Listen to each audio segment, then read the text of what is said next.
ভেনেজুয়েলায় হামলা চালিয়ে দেশটির প্রেসিডেন্ট নিকোলা মাদুরোকে আটকের দাবি করেছে মার্কিন প্রেসিডেন্ট ডোনাল্ড ট্রাম্প।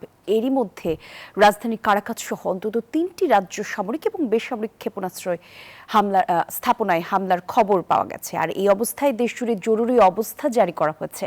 মার্কিন আক্রমণের তীব্র নিন্দা জানিয়েছে কিউবা, আর জাতিসংঘে বৈঠকের আহ্বান জানিয়েছে কলম্বিয়া। অবশেষে আশঙ্কাই সত্যি হলো। সব জল্পনা কল্পনার অবসান ঘটিয়ে ভেনেজুয়েলায় হামলা চালালো যুক্তরাষ্ট্র। শনিবার স্থানীয় সময় ভোরে একের পর এক বিস্ফোরণের শব্দে কেঁপে ওঠে রাজধানী কারাকাস।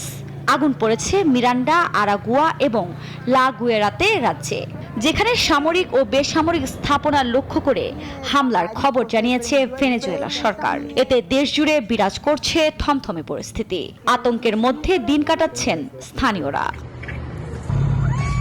এ অবস্থায় দেশজুড়ে জরুরি অবস্থা জারি করা হয়েছে। তবে বিদেশি শক্তি শক্ত হাতে প্রতিহতের অঙ্গীকার করেছেন ভেনেজুয়েলার প্রতিরক্ষা মন্ত্রী ভ্লাদিমির পেড্রিনো। ভেনেজুয়েলার জাতি যুক্তরাষ্ট্র সরকারের সবচেয়ে অপরাধমূলক সামরিক আগ্রাসনের লক্ষ্যবস্তুতে পরিণত হয়েছে। আজ অবধি হানাদার বাহিনীর বর্বরতা, যারা আমাদের পবিত্র মাটিকে অপবিত্র করেছে। বিদেশি সেনার উপস্থিতি প্রতিরোধ করব।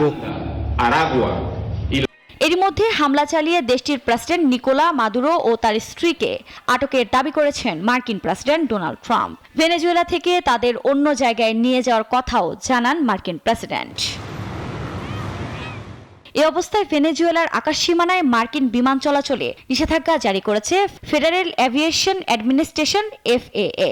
এমনকি মার্কিনীদের দেশটির আশপাশেও ভ্রমণ না করার আহ্বান জানিয়েছে দূতাবাস। এদিকে দক্ষিণ আমেরিকার এই দেশটিতে যুক্তরাষ্ট্রের এই হামলায় নিন্দা জানিয়েছে কিউবা। এমনকি যুক্তরাষ্ট্রের এই হামলার বিরুদ্ধে জাতিসংঘে জরুরি বৈঠকের আহ্বান জানিয়েছে কলম্বিয়া। আফরিন মৌ, নিউজ 24।